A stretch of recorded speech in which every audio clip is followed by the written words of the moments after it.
Now, the French President Emmanuel Macron and Indian Prime Minister Narendra Modi are co-hosting a global artificial intelligence summit in Paris.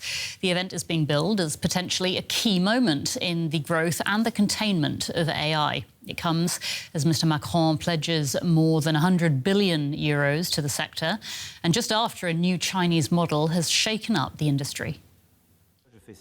For the sake of the summit, French President Macron took the AI leap, posting a boatload of fake videos that put him, for example, in a suave 1960s persona, a rugged 1980s persona, and a number of other decidedly fake versions of himself. Macron was setting the stage for the meeting in the French capital and its focus on the technology of the moment, or the technology of the century. I am delighted to welcome you to this unprecedented AI summit in Paris. China sent a vice premier to Paris. The US sent a vice president and his family. Google sent a bunch of vice presidents. Too often, many of these conversations have been too just focused on the risks and complexities, and also not enough on the opportunity. So I hope that science is one of those. The economy is one of those, benefiting people's another part of that, but also tackling some really pressing societal challenges. It's important to regulate AI, but it's important to get the regulations right. And when that's hard when the technology itself is not fully understood and it's so fast moving, and it also needs to be international. Past AI summits in the UK and Korea have put the spotlight on calls for greater regulation to prevent AI from escaping human control first and foremost. This summit, not so much. The call for accelerating opportunities seems more the order of the day. As seen with one of the co-hosts of the event, putting his fake self right out there, even as experts look to expand and contain a sometimes thrilling, sometimes terrifying technology. We're very glad that we have a connection. You're in Paris, as I was saying. Welcome to DW. We were just hearing in our report that this summit's focus is less about regulation, more about getting things done. Do you think that is the right focus at this point in time? To be honest, I think looking at the question like this is kind of creating this false dichotomy, because I think we need to get things done with regards to regulation. We have a lot of really good regulation in place in the EU right now, and now is the time to enforce it in a good way.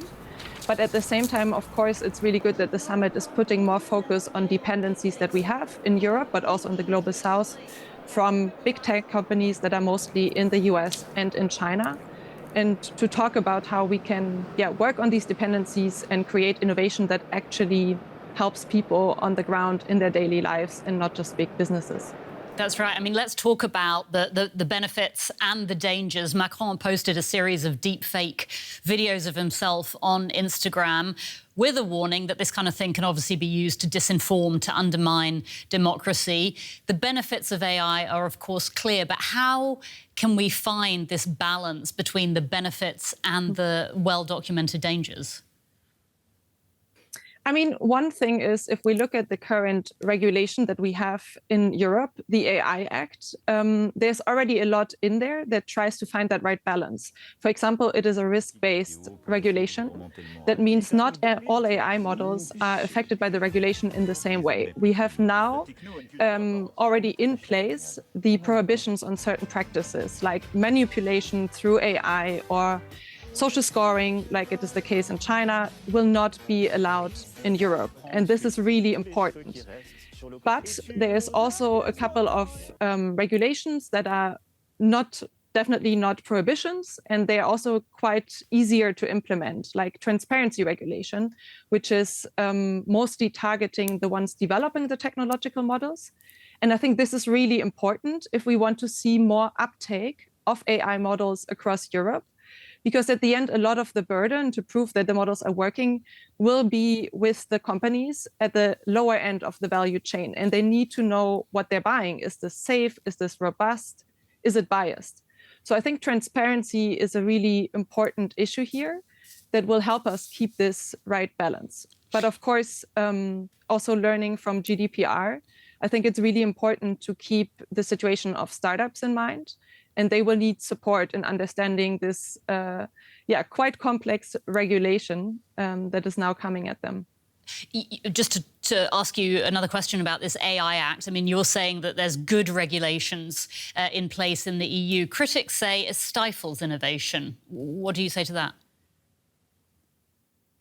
I think there's really a kind of under-complex understanding of what, like reductionist understanding of what the regulation actually is.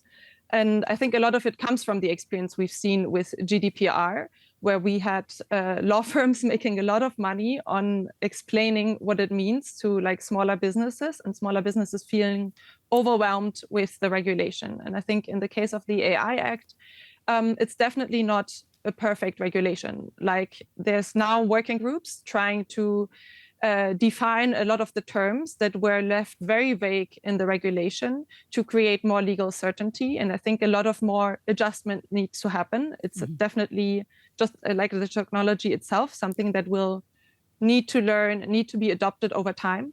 But something I honestly fear right now is this anti-regulation narrative will lead to us not taking implementation seriously. And taking implementation seriously also means building oversight bodies that don't just enforce the regulation, but that can also become something like consulting agencies that help companies actually understand how to deal with the regulation, how to implement it in a good way.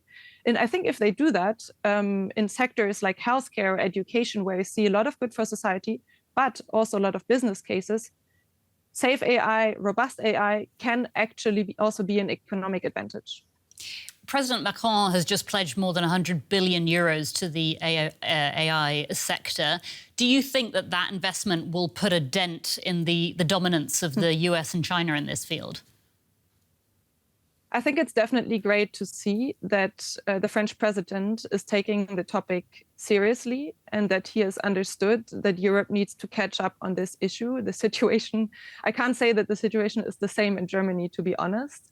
Whether it will actually help break the dependencies will depend a lot on how this money is actually invested. We're seeing right now that a lot of money that goes to European startups goes directly to the hyperscalers that are very dependent on, for example, cloud infrastructure by Microsoft, by Google, by Amazon. Mistral, actually the French large language model, is a really good example. Like they've got great investments from Microsoft. They're very dependent on the Microsoft cloud infrastructure.